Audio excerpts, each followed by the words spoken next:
એક બીજ કહેતા આંબા એટલે કેરીની ગોઠલીને વિચાર આવ્યો કે આપણે આંબો થાય એમ.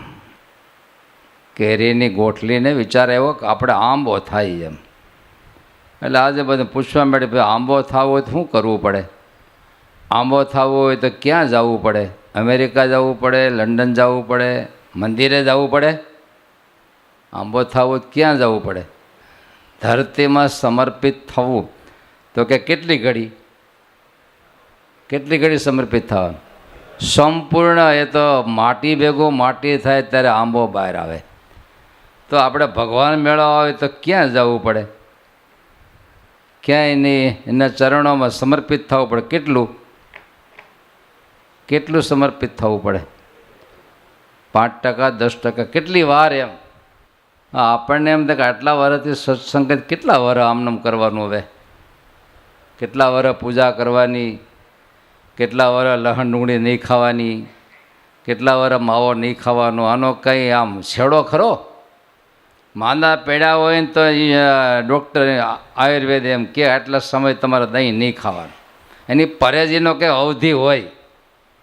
આ પરેજીનો કંઈ અવધિ ખરો છે ને? અવધિ જીવન છે ત્યાં સુધી, જીવન છે ત્યાં સુધી. એમાં 60 વર્ષે સત્સંગથી પૂજા શરૂ કરે ને કેટલા વર્ષ પૂજા કરે? બહુ 10, 15, 20 વર્ષ. 5 વર્ષે પૂજા લીધી એનો લાંબુ હાલે. 60 વર્ષે પૂજા લીધી એને કેટલું લાંબુ હાલે? એટલે એને કંઈ બહુ લાંબો ગાળો નથી, ખેંચી લેવાનું એમ, થાકી નહીં જવાનું. આ હરિચંદ્ર થાક્યા, કેટલી મુશ્કેલી વચ્ચે ક્યાં થાક્યા, ઠેઠ છેડો લઈ લીધો ને. ઈશ્વર આવી ગયા ત્યાં સુધી છેડો લીધો. બસ આપણે ઈશ્વર આપણને તેડવા આવે ને ત્યાં સુધી આમનું વર્તમાન ધર્મ, પૂજા પાઠ નિયમનું પાલન કરવું. ઈશ્વર આવે ત્યાં સુધી એમ. સાધનાનું ફળ પરમેશ્વરની પ્રાપ્તિ. કોઈ પણ સાધનાનું ફળ પરમેશ્વરની પ્રાપ્તિ. એટલે પરમેશ્વરની પ્રાપ્તિ થાય ત્યાં સુધી પૂજા કરજો, ત્યાં સુધી વર્તમાન ધર્મ પાળજો, ત્યાં સુધી સત્સંગ કરજો. ઓહો, ત્યાં એટલા વરહ સુધી એમ.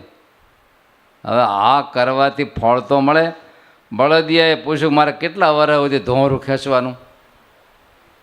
18 વરહ સુધી. એના ફળમાં હું? ગધેડાએ પૂછ્યું મારે કેટલા વરહ પાણા માટી હારવાની? તો કે જીવ ત્યાં સુધી. તો કે એનું ફળમાં હું? આ જિંદગીમાં ધંધો ક્યાં સુધી કરવાનો? હવે બોલો જી. જીવીએ ત્યાં સુધી. એના ફળમાં હું? હવે કોઈ બોલો. આ શરીરને ક્યાં સુધી સાચવવાનું? જીવીએ ત્યાં સુધી. ફળમાં હું? કાંઈ નહીં, પીડા સિવાય કાંઈ નહીં. દુનિયાના સ્તર ઉપર અબાધિત લોકોની સમસ્ત લોકો સમર્પિત છે. કોઈ પરિવાર માટે, કોઈ ધન માટે, કોઈ આના માટે, કોઈ સમર્પિત છે જ. 100% સમર્પિત. એમ ફળમાં પ્રશ્ન ત્યાં આવ્યો છે. પણ આ માર્ગે જો સમર્પિત થાય, ફળમાં પરમેશ્વરની પ્રાપ્તિ થાય, દિવ્ય અક્ષરધામની પ્રાપ્તિ થાય.